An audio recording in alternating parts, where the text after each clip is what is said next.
3:17 de la madrugada, un golpe sordo, como un trueno, sacude el silencio de la noche. El portón del club deportivo de Diego J. se estremece bajo el impacto de una culata. No son ladrones, no son vándalos, es la policía. Un grupo de agentes irrumpe en el recinto, sin contemplaciones, linternas cegadoras cortan la oscuridad, mientras los perros policías olfatean cada rincón. El viejo Abraham, guardia de seguridad durante más de 20 años, se despierta sobresaltado. Su corazón late como un tambor de guerra al ver la escena. Lo apartan sin miramientos, no vienen por él, sino por los secretos que guarda este lugar. La muerte de Diego J. y su hermano, en un accidente de carretera, o eso dicen, ha dejado una herida abierta en la ciudad. ¿Por qué viajaban tan tarde? ¿Qué ocultaba este club que les costó la vida? El gerente deportivo, un hombre de traje caro y sonrisa impostada, es encontrado dormido en un sofá de cuero, ebrio. La caja fuerte, abierta de par en par, revela una montaña de documentos, tratos secretos, pagos sospechosos, transferencias a paraísos fiscales. Pero hay algo aún más inquietante, una carpeta roja. Dentro de la carpeta roja, fotografías borrosas, mensajes eliminados, un mapa con rutas y fechas, incluida la noche fatal. El gerente, entre sollozos, balbucea sobre órdenes, sobre alguien que quería silenciarlo. Él sabía demasiado. El inspector lo mira con una mirada gélida. Ellos ya están muertos. El que va a caer ahora eres tú. El vestuario de Diego, el casillero número 7, permanece cerrado. Un golpe seco rompe el candado. En su interior, ropa deportiva, botines embarrados, y escondido bajo una toalla vieja, un celular envuelto en cinta adhesiva. A pesar de su estado, el técnico forense murmura, esto es oro, aquí está todo lo que él no alcanzó a decir. El sótano, un lugar prohibido. Abraham se niega a bajar, es allí donde Diego pasaba horas a solas, encerrándose cuando nadie lo veía. El sótano huele a humedad, a miedo. Fotos recortadas, recortes de prensa, nombres escritos con marcador rojo, una silla atada con correas de cuero, un confesionario sucio de secretos. Sobre una mesa de metal, una libreta abierta. Si me pasa algo, busquen aquí, aquí empieza y termina todo. Una cámara de seguridad apuntando a la puerta del sótano, apagada. Abraham, pálido, confiesa. Nunca estuvo encendida. Diego la puso ahí, pero nunca la conectó. El gerente del club deportivo, un hombre que siempre sonreía con una máscara de plástico, yacía ahora en un sofá de cuero, profundamente dormido, o más bien, inconsciente. El alcohol había hecho su trabajo, pero la verdad, esa, no podía dormir. Estaba a punto de despertar. La luz de una linterna se posó sobre su rostro, y el hombre, con un gemido, abrió los ojos. Su mirada, nublada por la borrachera, encontró la del inspector, un hombre que parecía leerle el alma. En la mano del inspector, una carpeta abierta mostraba un puñado de documentos, contratos, transferencias bancarias, pagos sospechosos, una maraña de papeles que relataban una historia de corrupción y engaño. Los documentos eran la prueba del ocultamiento, el secreto que Diego J. había intentado llevarse a la tumba,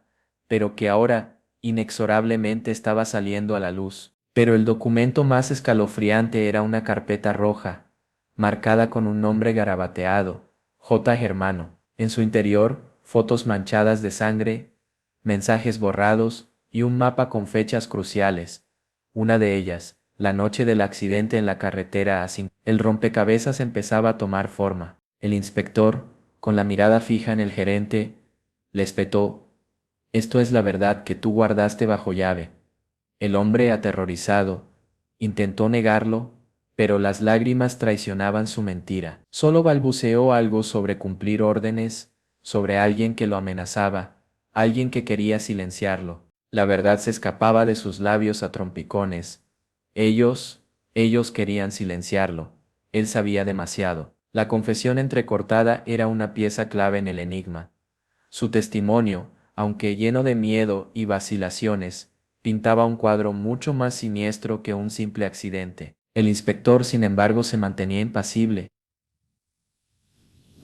Sabía que este era solo el comienzo. La carpeta roja era una pieza vital, pero no la única. El gerente, presa del pánico, se retorcía bajo la presión, sabiendo que sus mentiras estaban a punto de derrumbarse. Su testimonio no solo exponía su complicidad, sino que apuntaba a una conspiración mucho más profunda. Él había sido una pieza clave en la maquinaria del silencio, un peón en un juego mucho más grande que él. Ahora, la verdad, como una serpiente venenosa, comenzaba a devorar sus mentiras y a desentrañar el laberinto de secretos que envolvía la muerte de Diego J. y su hermano. El tiempo se agotaba, y la verdad, tarde o temprano, iba a salir a la luz. El casillero número 7, el de Diego J., cerrado con llave, igual que la última vez que lo vieron con vida, cabizbajo, como si llevara el peso del mundo sobre sus hombros, un peso que, al final, lo arrastraría a la muerte. Un golpe seco, el candado cede ante la fuerza bruta. Dentro, la ropa de entrenamiento de Diego, sus botines embarrados, el olor a sudor y a hierba. Nada extraordinario, a simple vista, pero los detectives saben que la verdad se esconde en los detalles, en las cosas que no se ven a primera vista. Escondido bajo una vieja toalla, envuelto en cinta adhesiva, un teléfono celular, con la pantalla rota y la batería agotada. Un teléfono celular que parecía guardar el último suspiro de Diego J., su último mensaje al mundo. El técnico forense lo examina con cuidado. Sus dedos rozan la superficie fría y agrietada de la pantalla. A pesar del daño, sus ojos brillan con una mezcla de esperanza y determinación. Sabe que esa pieza rota puede ser la clave para resolver el rompecabezas. Un susurro apenas audible escapa de sus labios. Esto es oro. Aquí está todo lo que él no alcanzó a decir. El teléfono celular, a pesar de su aparente inutilidad, contenía la clave, una clave que podría desentrañar la verdad sobre la muerte de Diego J. y su hermano. La batería muerta y la pantalla rota son un desafío, pero los técnicos forenses están preparados para este tipo de obstáculos. Han recuperado datos de dispositivos mucho más dañados que este. Se necesitará tiempo, paciencia y pericia, pero la información está ahí, escondida entre los bits y bytes. El teléfono celular de Diego J. no era solo un dispositivo tecnológico, era un testigo silencioso de sus últimos días, de sus temores, de sus sospechas, de la conspiración que lo acechaba. Era una caja negra que guardaba los secretos de su muerte. Dentro de ese aparato maltratado se escondía un tesoro de información, mensajes, llamadas, fotografías, ubicaciones, la pieza faltante del rompecabezas que podría revelar la verdad sobre la noche fatídica en la carretera, la noche en que dos hermanos perdieron la vida. El sótano. Abraham, el viejo guardia, se negaba a bajar. Decía que allí solo entraba Diego J., a solas, durante horas, encerrándose en un silencio que ahora los policías estaban decididos a romper. Pero los agentes no escucharon sus súplicas. Rompieron el candado con un golpe seco. Una ola de humedad y miedo les golpeó en la cara. El aire olía a polvo viejo y a secretos enterrados. El lugar era un confesionario sucio, un santuario de sombras. Las linternas iluminaron las paredes, cubiertas de fotos recortadas, recortes de prensa pegados con cinta adhesiva, nombres escritos con marcador rojo, como una lista de acusados, un altar siniestro a la conspiración. En el centro de la habitación, una silla vieja, atada con correas de cuero. Parecía un confesionario macabro, un lugar donde los secretos se susurraban al oído de la oscuridad. Una escena que evocaba interrogatorios violentos, confesiones forzadas bajo presión. Sobre una mesa de metal, una libreta abierta, como una última voluntad.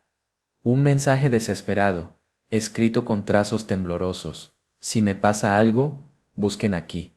Aquí empieza y termina todo. Un desafío a la muerte, una promesa de revelación. Los agentes se miraron entre sí, sudorosos, bajo la lluvia que golpeaba contra las ventanas. La tensión era palpable, el peso de los secretos, el terror de lo que estaban a punto de descubrir, llenaba el sótano. Fue entonces cuando uno de los agentes notó una cámara de seguridad, apuntando a la puerta del sótano.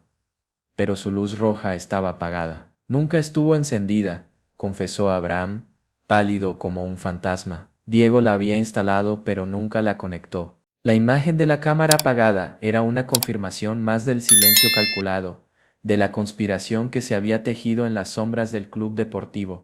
Los secretos de Diego J. estaban protegidos, o eso creían quienes habían silenciado la verdad, pero la verdad siempre encuentra un camino para salir a la luz. El sótano estaba repleto de secretos, pero había algo más, algo que se ocultaba a plena vista. Mientras la lluvia golpeaba las ventanas como un ejército de fantasmas furiosos, un detalle inquietante cambió el curso de la investigación, una cámara de seguridad apuntando a la puerta del sótano, apagada. El inspector preguntó a Abraham, el viejo guardia, cuándo se había desactivado. La respuesta del hombre fue escalofriante.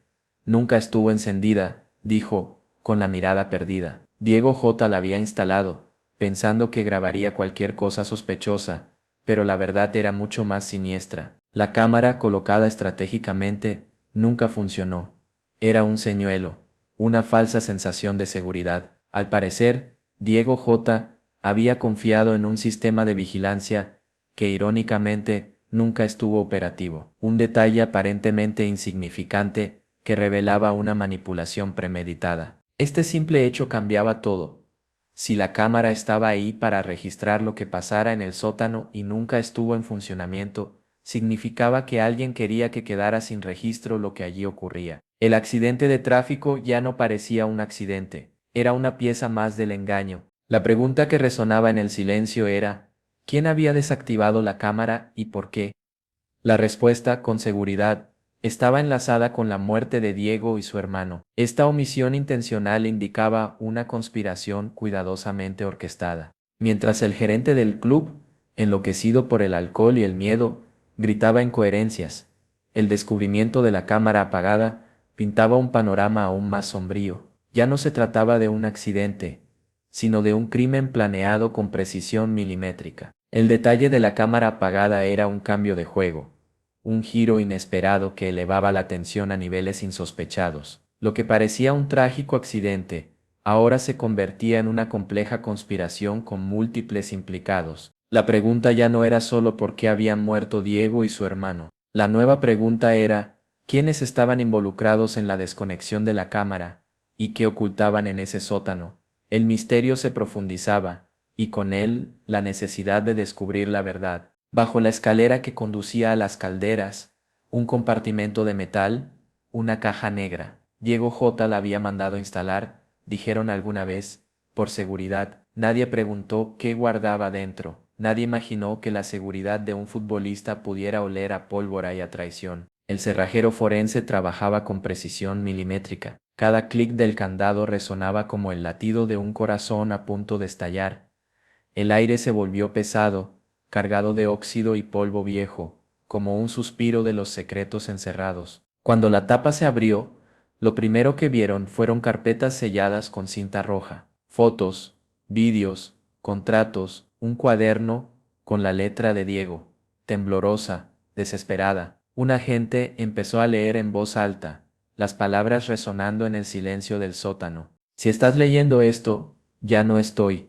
No confíes en nadie. Aquí están los nombres, aquí están los pagos, aquí está todo lo que nunca debía salir. Las páginas parecían escritas entre sudor y sangre. El inspector se limpió la frente, el sudor frío mezclándose con el polvo del sótano. Cada nombre, cada cuenta bancaria en paraísos fiscales, cada fotografía con hombres de traje oscuro y miradas vacías, confirmaba lo peor. Lo de la carretera fue un mensaje, y ese mensaje estaba escrito con fuego, en un rincón, medio envuelto en una funda de cuero, un pequeño disco duro, etiquetado a mano, entrevista final, una bomba de relojería a punto de estallar. El técnico forense lo metió en una bolsa de evidencia, abrazándolo como si llevara una bomba. Esto puede reventar todo, murmuró. El contenido de la caja negra era explosivo. La muerte de Diego J. y su hermano era mucho más que un accidente. La caja negra no solo contenía la verdad sobre el accidente, sino que desvelaba una compleja red de corrupción, chantaje y asesinato. El contenido de esa caja era una condena para muchos, y una amenaza para aquellos que aún intentaban ocultar la verdad. La verdad por fin empezaba a salir a la luz, en el silencio de la sala de pruebas. Un pequeño reproductor de voz, rescatado del casillero de Diego J., chisporroteó al encenderse. La batería estaba casi agotada, pero la grabación, la última grabación de Diego, comenzó a reproducirse. Era como escuchar a un muerto hablando desde la fosa. La voz de Diego J., débil pero firme, llenó la habitación. Una voz rota, como si cada palabra hubiera sido arañada con los dientes. Una voz que contaba una historia diferente a la del accidente. Una historia de miedo, de persecución, de una conspiración que se extendía mucho más allá de la carretera maldita. Si alguien escucha esto es porque no pude escapar. Me siguen, están dentro, no confíen ni en los míos. André no debía venir, pero vino. Él no sabe nada. No le cuenten, si caigo, busquen mi celular, la carpeta roja, y pregúntenle por el sótano. La voz de Diego se quebró, llena de desesperación. No estoy loco. Si se apaga esto, la culpa es de ellos. No fue accidente, no fue accidente. 3 veces repitió la frase antes de que el audio se cortara con un chasquido eléctrico. Un eco, un último susurro de un hombre que murió gritando entre las llamas. Un mensaje desesperado, un grito de ayuda desde el más allá. Sus palabras eran la confirmación de lo que muchos sospechaban. El silencio en la sala era ensordecedor. El técnico forense, con los ojos llenos de lágrimas, se quedó inmóvil. Había escuchado la voz de un muerto, la voz de un hombre que había sido silenciado, pero que incluso desde la muerte, gritaba su verdad. La grabación se filtró en cuestión de minutos. Telegram, WhatsApp, foros clandestinos. La voz de Diego, distorsionada pero inconfundible, se propagó como un virus. Sus palabras derrumbaron la versión oficial, desmintiendo la teoría del accidente. La voz de Diego, desde el más allá, resonaba con la fuerza de una verdad que nadie podía ignorar. La versión oficial se desmoronaba, dejando al descubierto una red de mentiras, corrupción y asesinato. La voz de Diego era la voz de la justicia, un eco desde el fuego que nadie podría silenciar. Entre los trofeos polvorientos del club deportivo, una pared hueca, detrás, una carpeta, dentro, la copia de un correo electrónico enviado a Diego J. apenas 3 días antes de su muerte, un correo anónimo, una amenaza velada que precedió a la tragedia. El remitente era desconocido, solo una dirección de dominio extranjero. El asunto del correo era directo, brutal. Te dije que no hablaras. Ahora paga. Una amenaza clara, sin rodeos, que apuntaba a un silencio comprado con sangre. El correo era la prueba de que Diego J. no había muerto en un simple accidente. Alguien lo había estado amenazando. Alguien quería silenciarlo. El mensaje era una advertencia, una orden, una sentencia de muerte ejecutada en la carretera maldita. La pregunta era, ¿quién había enviado ese correo electrónico? ¿Quién era el remitente misterioso que conocía los movimientos de Diego J. y tenía la capacidad de orquestar su muerte? El misterio se profundizaba, y la trama se volvía más siniestra. El correo electrónico era un eslabón más en la cadena de evidencia, un puente que conectaba la caja negra del coche con los secretos del club deportivo. Cada pieza del rompecabezas encajaba, revelando una trama de traiciones, pagos ocultos y una conspiración mortal. La amenaza del correo anónimo no era solo una advertencia, era una confirmación de que Diego J. y su hermano no habían muerto accidentalmente. Había una red de personas implicadas, una conspiración que había silenciado sus voces, pero que no podía ocultar la verdad por mucho tiempo. El correo electrónico, como un fantasma del pasado, regresaba para atormentar a los responsables. Su contenido, una sentencia de muerte cumplida, resonaba en el silencio del club deportivo, mientras la investigación avanzaba hacia la verdad. 3 días antes de la muerte de Diego, la amenaza se materializó. El correo anónimo era el preludio del desastre, la antesala de la tragedia, la confirmación de que la muerte de los hermanos J. no había sido un simple accidente. La pregunta era inevitable: ¿quién era el siguiente? El caso se convirtió en un pantano de mentiras, sospechas y pistas falsas. La investigación, que comenzó con la promesa de encontrar la verdad, se atascó en un laberinto de obstáculos y contradicciones. Cada hilo que tiraban parecía podrido desde dentro. Un testigo desapareció antes de declarar. Su testimonio, crucial para avanzar en la investigación, se perdió en la nada. ¿A quién le convenía silenciarlo? ¿Qué secretos guardaba en su memoria que podrían haber destruido la versión oficial de los hechos? Un técnico forense se negó a firmar su informe final, argumentando que faltaban evidencias. ¿Ocultaba algo deliberadamente? ¿Temía las consecuencias de revelar toda la verdad? La duda se instalaba, dejando la investigación con más preguntas que respuestas. El gerente del club, el hombre que lo sabía todo, fue encontrado muerto en su celda. Un suicidio o un asesinato perfectamente disimulado. Su muerte, en las horas previas a su declaración oficial, dejó un vacío de información crucial. Había muchos que querían que callara para siempre. La investigación se enfrentaba a una muralla de silencio. Algunos testigos se retractaban, otros desaparecían misteriosamente, y la información clave parecía esfumarse como humo. La verdad se escondía tras una cortina de mentiras, bien tejida y difícil de desentrañar. Los investigadores se encontraban en un punto muerto. Las pistas se volvían cada vez más escurridizas. La conspiración era un monstruo de 1000 cabezas, cada una con su propio secreto, cada una intentando proteger a los demás. A pesar de las dificultades, la búsqueda de la verdad continuaba. Cada obstáculo era un nuevo desafío, cada revés una razón para seguir adelante. En el pantano de la verdad, la perseverancia se convertía en la única arma para llegar a la orilla. El pantano de la verdad era profundo y peligroso, pero los investigadores, armados con perseverancia y tenacidad, estaban decididos a navegar sus aguas turbias. La verdad estaba ahí, escondida en algún lugar de esa ciénaga, esperando a ser descubierta. El fuego había consumido los cuerpos de Diego J. y su hermano, pero no había podido destruir la verdad. La carretera maldita había tragado sus restos, pero sus secretos seguían ardiendo como brasas incandescentes bajo las cenizas. La investigación, un pantano de pistas contradictorias y testigos desaparecidos, parecía estancada, pero el eco del fuego, el eco de la verdad, seguía resonando en cada rincón del club deportivo, en cada silencio incómodo, en cada mirada evasiva. Los fanáticos, convertidos en una multitud de detectives improvisados, rastreaban cada detalle.